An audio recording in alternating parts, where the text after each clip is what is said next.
রবিবার ২৬শে মে পল্লীশ্রীতে করুণাময়ী কালীমাতা মন্দির প্রাঙ্গণে শ্রী শ্রী করুণাময়ী কালীমাতা মন্দিরের পরিচালনায় ও মানব কল্যাণ সংগঠনের ব্যবস্থাপনায় রক্তদান শিবিরের আয়োজন করা হয় ও বিনামূল্যে স্বাস্থ্য শিবিরেরও আয়োজন ছিল। প্রায় অর্ধশত জনের উপর মানুষ পিপলস ব্লাড ব্যাংকের সহযোগিতায় স্বেচ্ছায় রক্তদান করেন। তীব্র দাবদাহ গরমে ব্লাড ব্যাংকগুলোতে রক্তের সংকট মেটাতে এই প্রয়াস সত্যি বেশ সাধুবাদযোগ্য। তুষার আলো আই ফাউন্ডেশনের সহযোগিতায় বিনামূল্যে চক্ষু পরীক্ষা ও চশমা বিতরণ করা হয়। হোপ কলকাতা ফাউন্ডেশন দাঁতের চিকিৎসা ও ইসিজি রক্ত সুগার পরীক্ষার জন্য RN টেগর হাসপাতাল মুকুন্দপুর এগিয়ে এসেছিল। উদ্বোধন করেন প্রধান অতিথি তথা সমাজবিজ্ঞানী ডক্টর তাপস কুমার দে। পাশাপাশি উপস্থিত ছিলেন মানব কল্যাণ সংগঠনের কর্ণধার ও সভাপতি রাজু সরকার, ছিলেন সহসভাপতি তপন কুমার গাঙ্গুলি, সাধারণ সম্পাদক সুমন মুখার্জি, সোমা মুখার্জি, পারমিতা সরকার, সঞ্জয় কর্মকার, শ্যামলী কর্মকার, রাজু কর্মকার, রোহিত সরকার ও বলরাম চন্দ্র বল্লভ সহ প্রমুখ বিশিষ্টজনেরা। উপস্থিত ছিলেন শ্রী শ্রী করুণাময়ী কালীমাতা মন্দিরের সদস্যবৃন্দ ও স্থানীয় অগণিত ভক্তবৃন্দ সহ সাধারণ মানুষ। এই সংগঠনের আমি সেক্রেটারি, তো আমাকে তো করতেই হবে, আমাদেরকে করতে হবে, তো সেইভাবেই করছি, আর কিছু বলার নেই। আপনারা দেখছেন, সবাই আসুন, সব ঠিকঠাক। সামাজিকভাবে কি বার্তা দেবেন? সামাজিকভাবে বার্তা দেবো যে প্রত্যেক জায়গায় যেন এরকম হওয়া উচিত, হওয়া দরকার।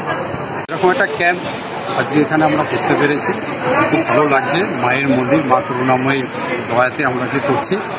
আর এখানে সুমন মুখার্জি, সোমা মুখার্জি আছে আমাদের সংগঠনের সেক্রেটারি।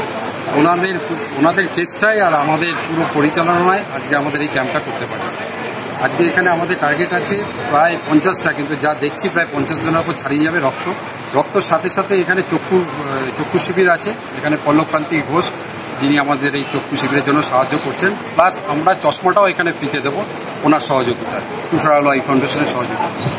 আর RN টেগর থেকে আসছেন, ওনারা ইসিজির জন্য চেক আপ। আর হোপ ফাউন্ডেশনের সহযোগিতায় আমরা দাঁতের চিকিৎসা। আমাদের সমাজবিজ্ঞানী তাপস কুমার দে আছেন, উনি সম্পূর্ণ এই যে আমরা যে পরিচালনাটা করছি ওনার মস্তিষ্কে, ওনার সাহায্যে আমরা এটা করতে পারছি। আর মোটামুটি কতজনকে আপনারা চশমা দেবেন? এই আমাদের যতজন দেখাবে, যাদের চশমা পাওয়ার দেবে ডাক্তার, সবাইকে আমরা চশমাটা দেবো সম্পূর্ণ বিনামূল্যে। এটা উদ্বোধন কারা কারা করছে? উদ্বোধন আমাদের বুঝতেই পারছেন, এখন ইলেকশন সামনে, সবাই ব্যস্ত।